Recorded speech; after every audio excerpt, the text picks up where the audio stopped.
Hello বন্ধুরা, তোমরা কেমন আছো? আশা করি তোমরা সবাই খুব ভালো আছো। তোমরা আশা করি থাম্বনেল দেখে বুঝে গেছো যে ভিডিওটা কী ধরনের হতে চলেছে।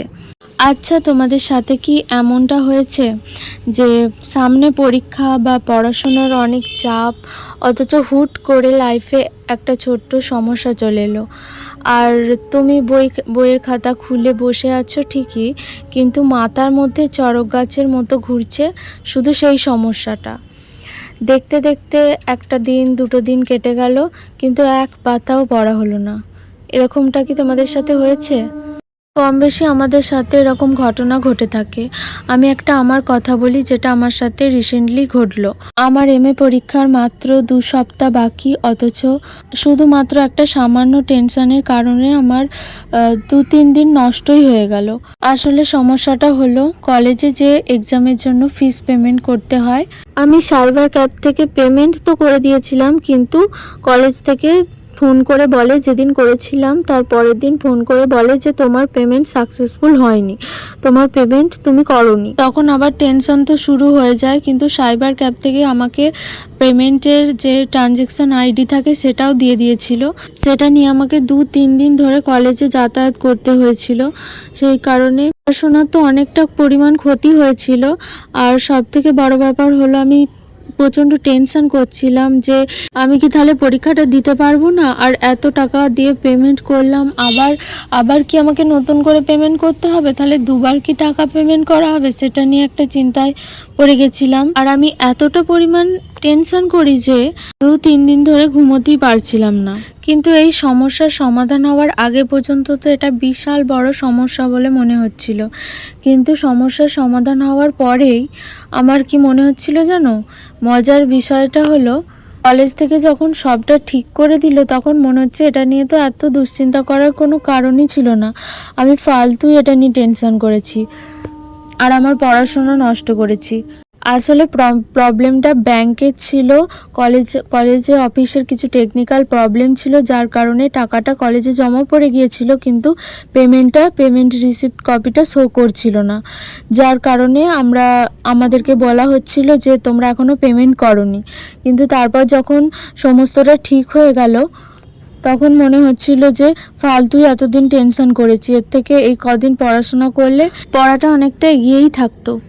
এরকমটা আমাদের সাথে কেন হয় বলো তো? আসলে আমাদের মন না খুব অদ্ভুত।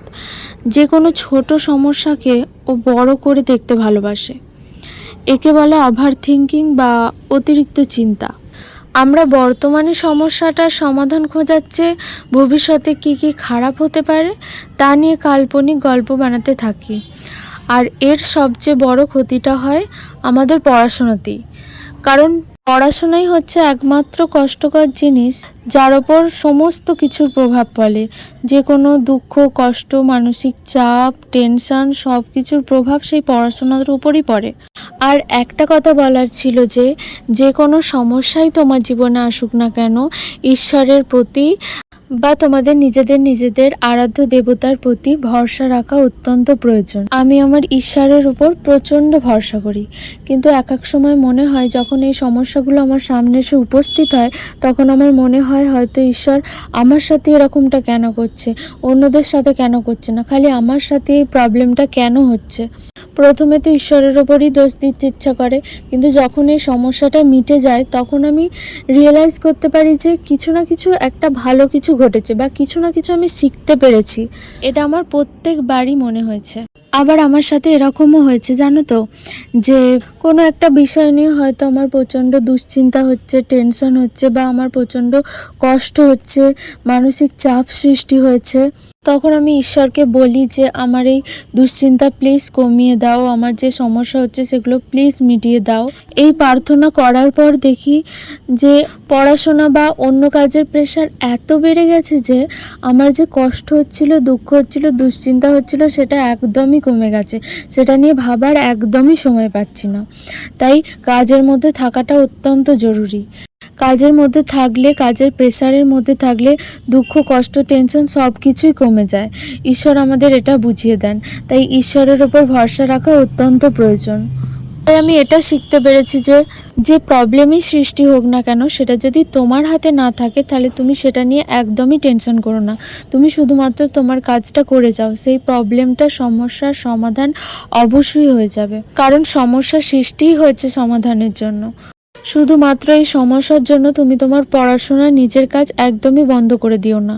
তুমি তোমার কাজ চালিয়ে যাও, তারপর যা হবে দেখা যাবে। যদি তোমার সাথেও এমনটা হয়ে থাকে তবে কমেন্ট করে অবশ্যই জানাও। আর মনে রেখো, লাইফে সমস্যা আসবে, কিন্তু এই মূল্যবান সময়টা চলে গেলে আর ফিরে আসবে না। তাই টেনশনকে বিদায় জানাও, পড়াশোনায় মন দাও।